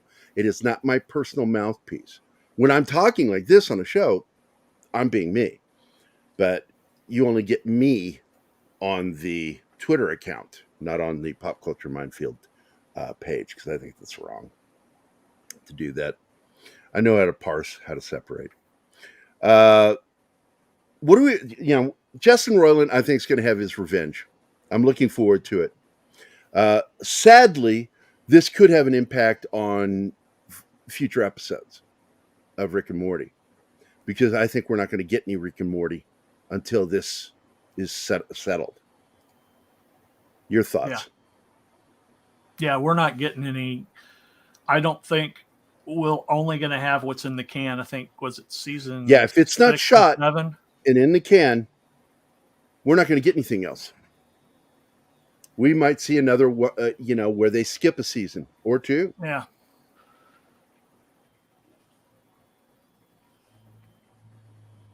Oh, well, that sucks. If you don't mind my asking, what did you get banned for? I swear to God, if they write something really effed up, I'm going to go like, what ban you do? That's as bad as asking somebody what they're in for. Yeah. It's like, what are you in for? Yeah. Or no, what'd you do? You never ask that. You never ask somebody that's in jail what they did to get there. It's like, I'm here because I was, I want to do good cop. Or no, I'm sorry, cripple cop and retarded cop from Family Guy. Remember that one? Joe and that guy that's mentally retarded is funny. He's like, "What do you think?" And camera pans and he's like I was down at the store. It's like, what the? How did they get away with that? I love that. And will I get reported? I don't know. I hope not. But Peter Vinkman fans, Vinkman's girl is here. It's really good. We're hitting the last minutes here of the show. I'm going to show a video that was made by a good friend of mine who used to produce our show. He was a visual effects guy for television and film. Off the top of the head, I always only remember Person of Interest TV show with Jim Caviezel. Good show. Christopher Nolan's brother, Jonathan Nolan, was the showrunner on that, creator. He also co-created Westworld, which started out good and then went to shit. I loved Person of Interest. It was a good show.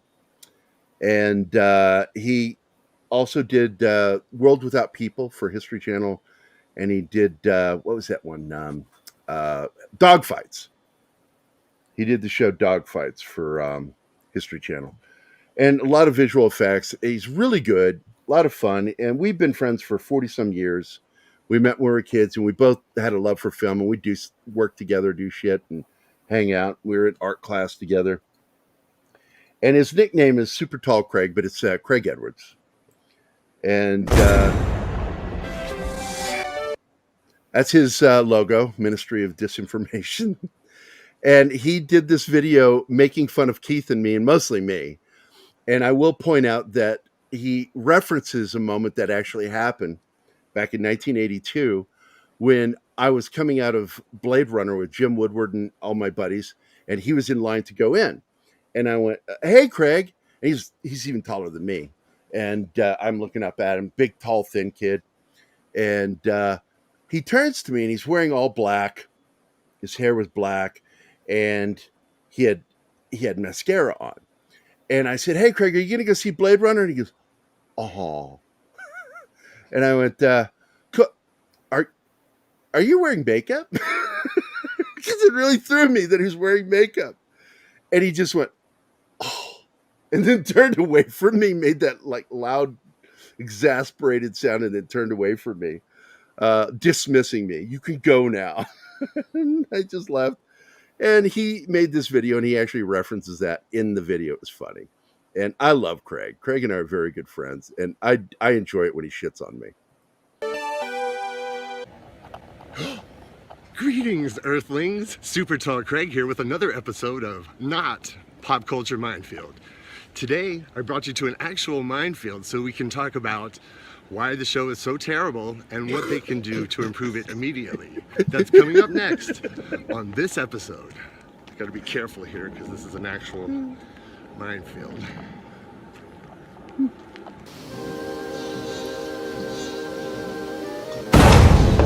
What was that? Oh my God, let me go see what happened.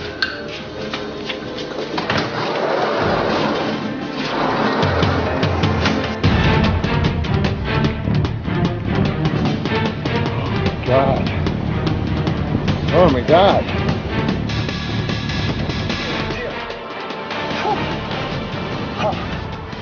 Oh my God, are you okay? It sounded like a bomb went off. Oh, yeah, that was a pretty big one.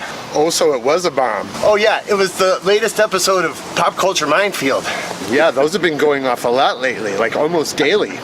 Yeah. Was anybody hurt? Oh no, there were no viewers anywhere near it, you know, as usual.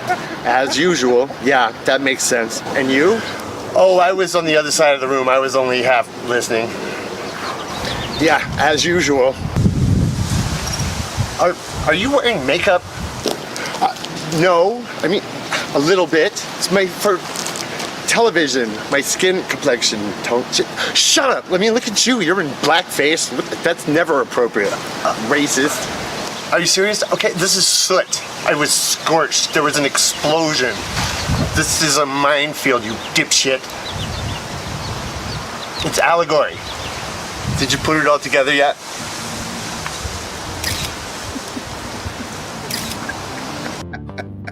Please remember to like, subscribe and comment, as we love to hear back from our viewers. Also, if you enjoy our videos, please consider... That's Duncan Skinner, my British actor buddy that did that voiceover. I love that video so much. He's just absolutely brutal. And he did that back in 2019, man. That was like right when Keith and we were just barely having done it for a year. And he stepped in and made that video mocking us. Like, oh my God. And some people be bothered by that, but I think that there's something wonderful about being shit on by friends. It's just funny. And he made fun of himself in that because of the incident when he was wearing makeup. John, I know you like that one. Steven, what'd you think? It's not bad. He shot that like in one day. He was in the middle of shooting another film when he did that. And he just got the idea and like made that. And then we put it up on the channel way back. And I found the video because I had to go through hundreds of videos to finally figure out when did he did it was this one. And when I found it, I downloaded it, re-rendered it so I could show it again today. Craig's funny, man. He is a catty, snarky dude. Willie's got to leave. Take it easy. Bye, Willie. Good seeing you, man. Good seeing you. Oh my goodness, we're down to the last few minutes here. Anything else we want to talk about before the end? And the last few monkeys. Yeah. We're running out of monkeys. We need more monkeys. Who do you call about that? I need more monkeys. Because most of the monkeys are dead now. All we got left is Mickey Dolenz. Yep. That got dark. That went dark. Anybody pop in that I didn't see? Oh, no. No, I saw him. Yep. Okay, I saw him. All right, good. We got this now. Creepy Keith. If you don't like that, too bad. Let Monkey Jeebus know. He's the one that made it. Oh my god. Oh my god. It's Friday.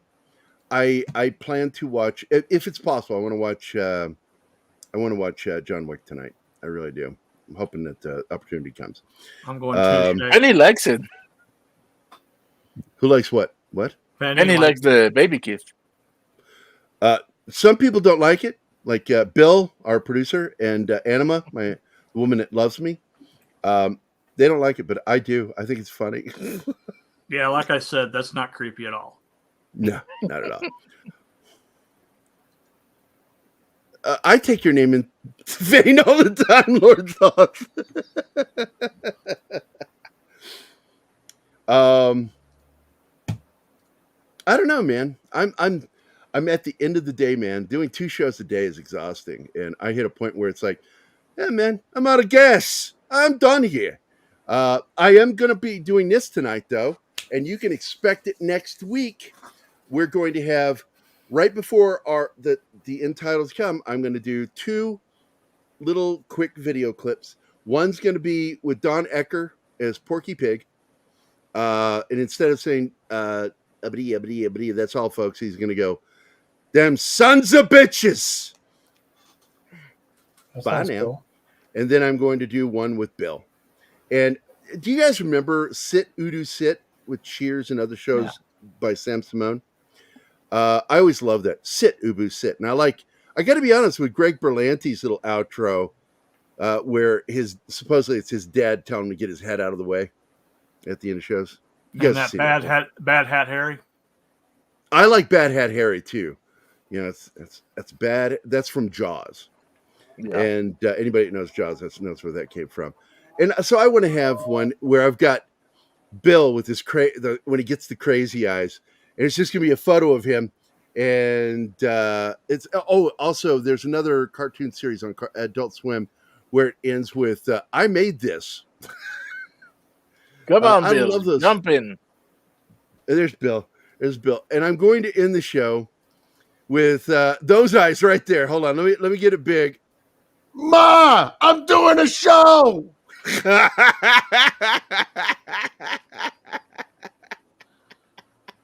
Somebody clip that. I'm going to, trust me. Oh, I just freaking love that with you. And I want to put that at the end right before the final credits, and I'll just slip it in there. Wow. All of a sudden it became sexy when I said slip it in. But it's been a fun show today. I loved having Kieran on, man. I have such a fun. He got gnarly with me today. I loved it, man. I like it when he gives it back to me. It was before the show. He's like, "Well, fuck you, Gary." And I said, "I can't take offense to it because you sound so adorable when you say it." Are you guys ready for the weekend? Ready? I am. We got a new episode tomorrow we're going to be doing. I'm going to try to get Craig back on Pop Culture Minefield because I miss having him around. Tomorrow we're going to be talking about In the Mouth of Madness, one of my favorite horror films of the 90s. John Carpenter, absolutely. I'm not sure if that was the last good film he made. I think it was the last good film he made.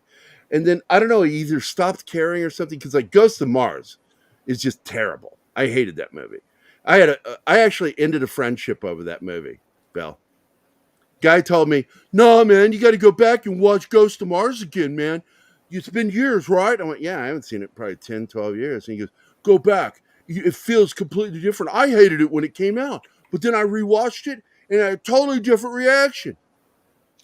Halloween Ends was the biggest debacle in recent memory. That was so horrible. I hated the previous one.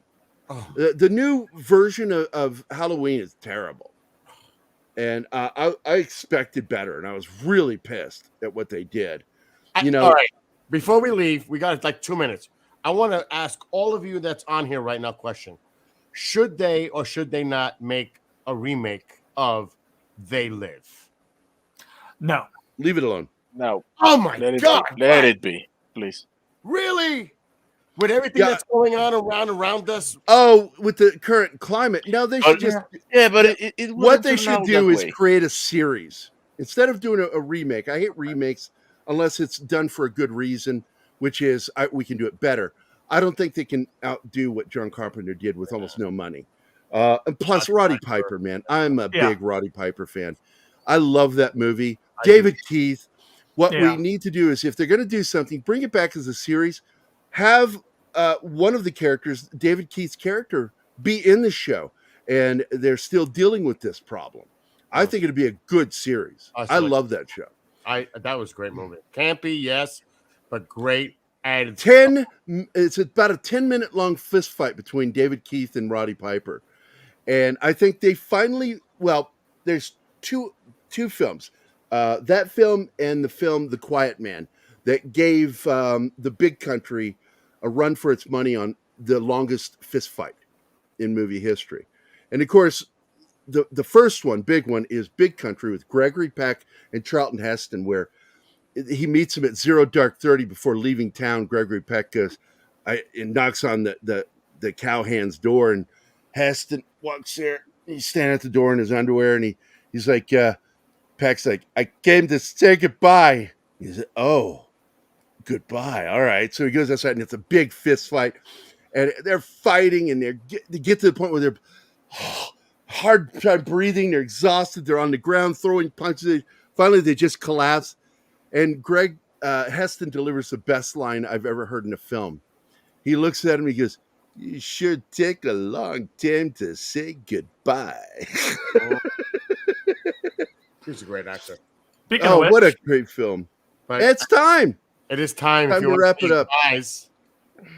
So we'll see you guys tomorrow. Hope everybody's able to join us for In the Mouth of Madness. Going to be fun. Have a great Friday, guys.